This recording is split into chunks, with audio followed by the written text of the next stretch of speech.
আমাদের ক্রীড়ামন্ত্রী আবেগতাড়িত বাংলায় একটি পদত্যাগপত্র দিয়ে দিয়েছেন। তিনি শাক দিয়ে মাছ ঢাকতে চাইছেন, সেটা যদি ঢেকেও ফেলতে পারেন কিন্তু শাকটাকে ঢাকতে পারবেন। ডিজিকে শোকর, কোন পুলিশের ক্ষমতা আছে? পুলিশের কোন আধিকারিকের ক্ষমতা আছে?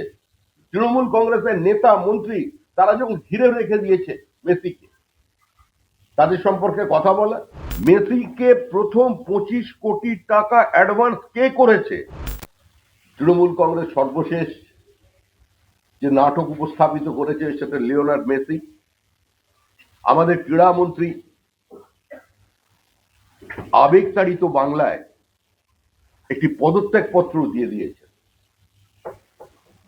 তিনি শাক দিয়ে মাছ ঢাকতে চাইছেন, সেটা যদি ঢেকেও ফেলতে পারেন কিন্তু শাকটাকে ঢাকতে পারবেন না।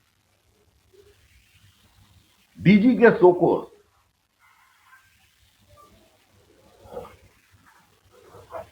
আমাদের ক্রীড়ামন্ত্রী জীবন্ত কিংবদন্তি মেসি যখন আসবেন প্রোটোকল হিসেবে তার মাঠে তিনি ছিলেন, তার বেশ কয়েকজন লোক সঙ্গে নিয়েছিলেন।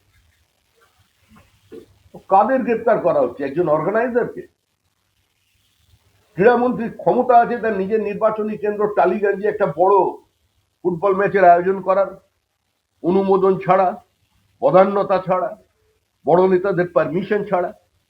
আজকে যাদের গ্রেপ্তার করা হয়েছে, যে বাচ্চা বাচ্চা ছেলেগুলোকে গ্রেপ্তার করা হলো, যারা টাকা দিয়ে টিকিট কিনেছে, মানে তারা যোগ্য,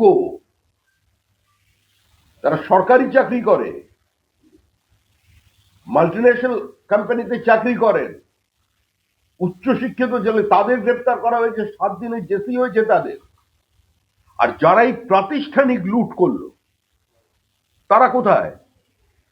মেসিকে প্রথম 25 কোটি টাকা অ্যাডভান্স কে করেছে? এর মধ্যে কারা আছে? গোটা তৃণমূল দল যুক্ত। শুধু একজন ক্রীড়ামন্ত্রীর পদত্যাগ করিয়ে তাকে যে নাটক করা, এবং ডিজিকে কে পরিচালনা করে? পরিচালনা করে সরকার। কোন পুলিশের ক্ষমতা আছে? পুলিশের কোন আধিকারিকের ক্ষমতা আছে?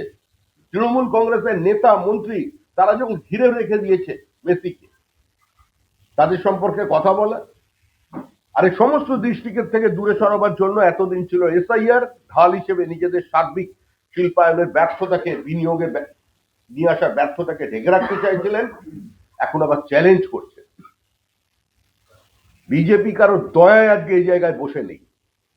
কংগ্রেসের গর্ভ থেকে জন্ম না নিয়ে, কংগ্রেসকে না ভেঙে, অন্য কোনো দলকে নিজের সঙ্গে যুক্ত না করে, মতাদর্শের সঙ্গে সমঝোতা না করে, ভারতবর্ষের মানুষকে সঙ্গে নিয়ে, তাদের আশীর্বাদ নিয়ে, তাদের বুকের ব্যথা, মনের কথা, তাদের ছোট ছোট কথাগুলোকে নিয়ে চার দেওয়ালের মধ্যে যারা তুলে ধরেছিলেন, বিভিন্ন সারা ভারতবর্ষের রাস্তায় যারা নিয়ে গিয়েছিলেন, তারা আজকে আমাদের মানুষ আমাদের এই জায়গায় নিয়ে এসেছে।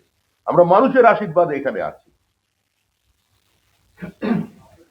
যে যত চ্যালেঞ্জ নিক না কেন, যা বলার বলুক না কেন, যত মিথ্যা কেস দিক না কেন, কুচবিহার থেকে শুরু করে কাকদ্বীপ পর্যন্ত যত গাঁজা কেস দিয়ে আমাদের কর্মীদের ভেতরে ঢোকান না কেন, যত আক্রমণ করুন না কেন, গঙ্গোত্রী থেকে গঙ্গা সাগর বিজেপির সরকার হবে। পৃথিবীর কোন শক্তি এটাকে আটকাতে পারবে না।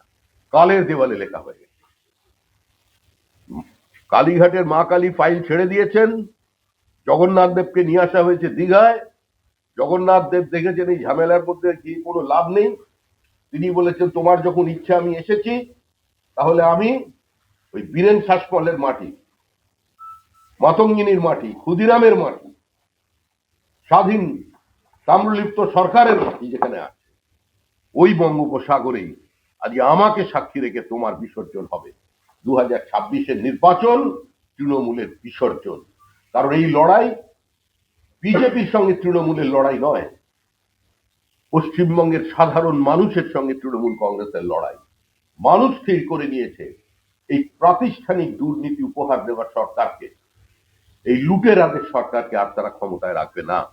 বিভিন্ন বিষয়ে ভিডিও পেতে চ্যানেল হিন্দুস্তানের ইউটিউব চ্যানেল সাবস্ক্রাইব করুন www.youtube.com/channelhindustan।